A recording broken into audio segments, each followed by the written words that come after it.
Welcome to part 3 of our Passover series. In our last episode, we saw Yahuah's judgment unfold through the plagues.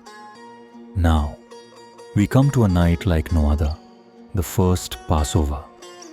We'll explore the symbolism of the Lamb, the power of the blood, and the exodus of an entire nation. This is where deliverance becomes reality and prophecy is fulfilled.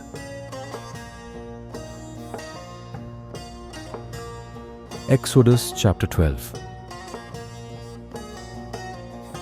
verses 1 through 11. The Lord said to Moses and Aaron in Egypt, "This month is to be for you the first month of your year. Tell the whole community of Israel that on the 10th day of this month, each man is to take a lamb for his family, one for each household. If any household is too small for a whole lamb, they must share one with their nearest neighbor, having taken into account the number of people there are. You are to determine the amount of lamb needed in accordance with what each person will eat. The animals you choose must be year-old males without defect, and you may take them from the sheep or the goats. Take care of them until the 14th day of the month, when all the members of the community of Israel must slaughter them at twilight. Then they are to take some of the blood and put it on the sides and tops of the door frames of the houses where they eat the lambs. That same night they are to eat the meat roasted over the fire, along with bitter herbs and bread made without yeast. Do not eat the meat raw or boiled in water, but roast it over a fire, with the head, legs, and internal organs. Do not leave any of it till morning. If some is left till morning, you must burn it. This is how you are to eat it: with your cloak tucked into your belt, your sandals on your feet, and your staff in your hand. Eat it in haste. It is the Lord's Passover. This was no ordinary ritual. This was redemption sealed in blood. Not by might, not by sword, but by the obedience of faith. And this moment was a prophecy, a foreshadowing, because centuries later, another lamb would come. Yeshua HaMashiach, our perfect lamb, was also without blemish, sinless, holy, set apart. And like the Passover lamb, his blood would be poured out. Exodus chapter 12, verses 21 through 24. Then Moses summoned all the elders of Israel and said to them, "Go at once and select the animals for your families and slaughter the Passover lamb. Take a bunch of hyssop, dip it into the blood in the basin, and put some of the blood on the top and on both sides of the door frame. None of you shall go out of the door of your house until morning. When the Lord goes through the land to strike down the Egyptians, he will see the blood on the top and sides of the door frame and will pass over that doorway. And he will not permit the destroyer to enter your houses and strike you down. Obey these instructions as a lasting ordinance for you and your descendants." Exodus chapter 12, verse 13. "And the blood shall be to you for a sign.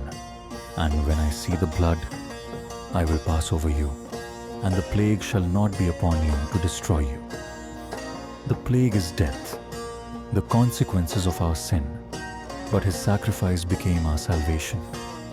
His blood became our covering. Through him, the wrath we deserved passed over us. Through him, we are made free." Exodus chapter 12, verses 29 through 33. At midnight, the Lord struck down all the firstborn in Egypt, from the firstborn of Pharaoh who sat on the throne to the firstborn of the prisoner who was in the dungeon, and the firstborn of all the livestock as well. Pharaoh and all his officials and all the Egyptians got up during the night, and there was loud wailing in Egypt, for there was not a house without someone dead.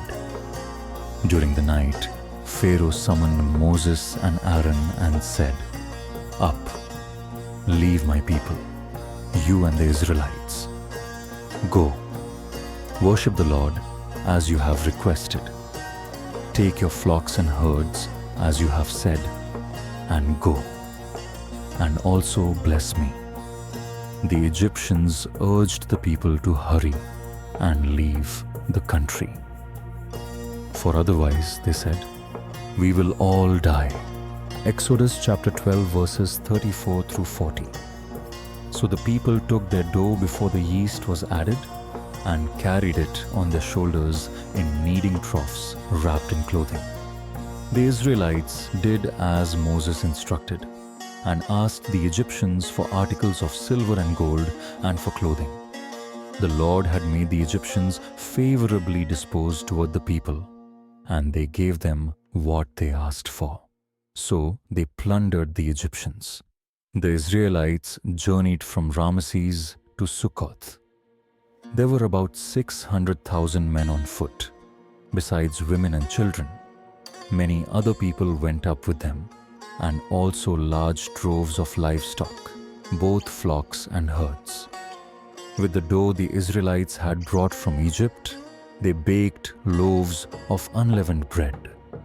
The dough was without yeast because they had been driven out of Egypt and did not have time to prepare food for themselves.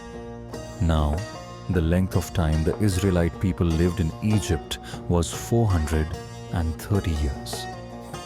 At the end of the 430 years, to the very day, all the Lord's divisions left Egypt. Exodus chapter 13 verses 17 through 22. When Pharaoh let the people go, God did not lead them on the road through the Philistine country, though that was shorter. For God said, if they face war, they might change their minds and return to Egypt. So God led the people around by the desert road toward the Red Sea. The Israelites went up out of Egypt ready for battle. Moses took the bones of Joseph with him because Joseph had made the Israelites swear an oath. He had said, God will surely come to your aid, and then you must carry my bones up with you from this place. After leaving Sukkoth, they camped at Etham on the edge of the desert. By day, the Lord went ahead of them in a pillar of cloud to guide them on their way, and by night, in a pillar of fire to give them light, so that they could travel by day or night. Neither the pillar of cloud by day nor the pillar of fire by night left its place in front of the people. The first Passover took place in Egypt.